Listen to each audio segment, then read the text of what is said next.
கடவுளுடன் காலை வணக்கம். புனித லூக்கா எழுதிய நற்செய்தி 13ஆம் அதிகாரம் 10 முதல் 17 வரை உள்ள இறைவார்த்தைகள்.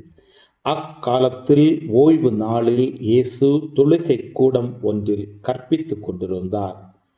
18 ஆண்டுகளாக தீய ஆவி பிடித்து உடல்நலம் குன்றிய பெண் ஒருவர் அங்கு இருந்தார். அவர் சிறிதும் நிமிர முடியாதவாறு கூன் விழுந்த நிலையில் இருந்தார்.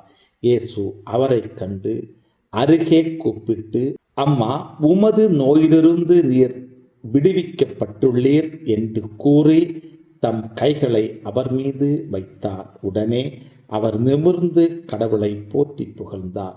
இயேசு ஓய்வு நாளில் குணமாக்கியதைக் கண்ட தொழுகை கூட தலைவர் கோபம் கொண்டு மக்கள் கூட்டத்தினரை பார்த்து, வேலை செய்ய 7 நாட்கள் உண்டே, அந்நாட்களில் வந்து குணம் பெற்று கொள்ளுங்கள், ஓய்வு நாளில் வேண்டாம் என்றார். ஆண்டவரோ அவரை பார்த்து, வெளிவேடக்காரரே, நீங்கள் ஒவ்வொருவரும் ஓய்வு நாளில் தம் மாட்டையோ கழுதைகளையோ தொழுவத்திலிருந்து அவிழ்த்து கொண்டு போய் தண்ணீர் காட்டுவது இல்லையோ?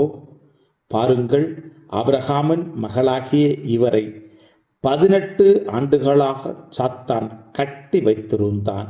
இந்த கட்டிலிருந்து இவரை ஓய்வு நாளில் விடுவிப்பது முறை இல்லையா என்று கேட்டார். அவர் இவற்றை சொன்னபோது அவரை எதிர்த்த அனைவரும் வெட்கப்பட்டனர்.